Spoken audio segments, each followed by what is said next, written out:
많은 사람들이 무한도전이라고 한다면 단순히 무한도 전 프로그램만을 의미하는 것은 아닐 것입니다. 즉 무한도전이라는 이름을 건다 하더라도 그 안에 유재석을 비롯한 멤버들이 없거나 김태호 PD가 없으면 무한도전은 무한도전이 아니라고 생각하는 사람들이 많이 있다라는 것입니다. 그러한 측면에서 이번에 권석예능 본부장이 무한도전에서 김태호 PD가 메인 연출에서 최종적으로 하차하고 최행호 PD가 메인 연출을 맡는다고 함으로 인해서 실질적인 무한도전의 위기가 시작되었다고 봐도 무방할 것입니다.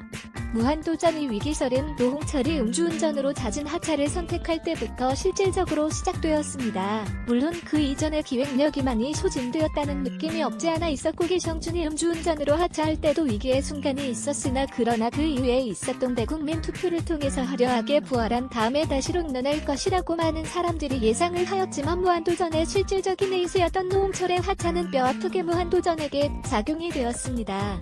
여기에 무한도전의 미드필더 즉 허리가 할 수 있는 정영돈의 하차는 무한도전의 화강국선의 가속 겐진을 따라 준격이 되었는데 그 이후에 제대로 된 멤버 충원이 되지 못하는 상황 속에서 꽝이의 멤버 가입은 무한도전의 기획 부진과 웃음이 가능한 가용 멤버 수절대 부족의 또 하나의 타격이 되었습니다. 그 이후 양세형과 조세호의 가입으로 다시 무한도전이 살아남을 수 있는 가능성이 없지 않아 있을까라고 생각했지만 결국 무한도전의 심장이나 다름이 없는 김태호 PD의 하차는 무한도전이 마지막으로 가고 있다라는 생각을 시청자들이 할 수밖에 없게 만들었습니다. 3월 중에 김태호 PD와 최행호 PD가 바톤 터치를 하고 김태호 PD는 크리에이터로서 계속 연결이 된다고 하지만 메인 연출을 할 때와는 많이 다른 것이기에 실질적으로 무한도전은 적어도 올해 안에 최행호 연출 아래에서 안정을 취해야만 할 것입니다. 그렇지 않으면 아무리 국민 예능이라고 하더라도 실질적으로 무한도전 자체가 막을 내릴 가능성이 클 수밖에 없으며 그렇게 되면 결국 둘 중에 하나 즉 김태호 PD가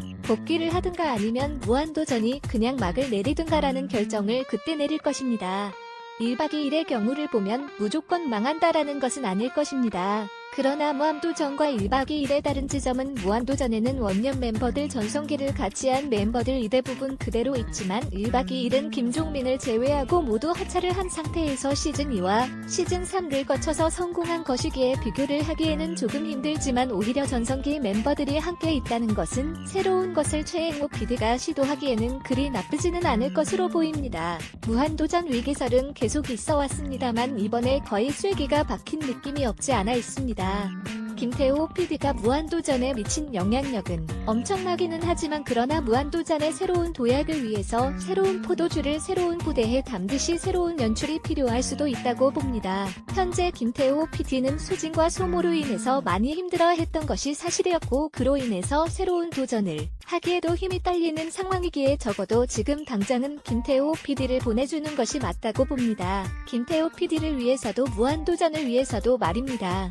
최행호 PD는 음악 중심과 우리 결혼했어요. 그리고 나 혼자 산다의 연출자로서 시청자들에게 깊은 인상을 남겼습니다. 김태호 PD가 무한도전을 그만두게 되는 상황에서 이후에 연출자를 고민하지 않았을 리 없다고 생각했을 때 김태호 PD와 권석예능 본부장 그리고 방송국 측에서 무한도전을 잘 할 수 없는 그러한 능력이 없는 사람에게 무한도전을 맡길 리가 없다라는 것을 생각해보면 최행호 PD가 무한도전의 새로운 도약을 할 수 있는 최적의 책임자일 가능성이 높다고 봅니다.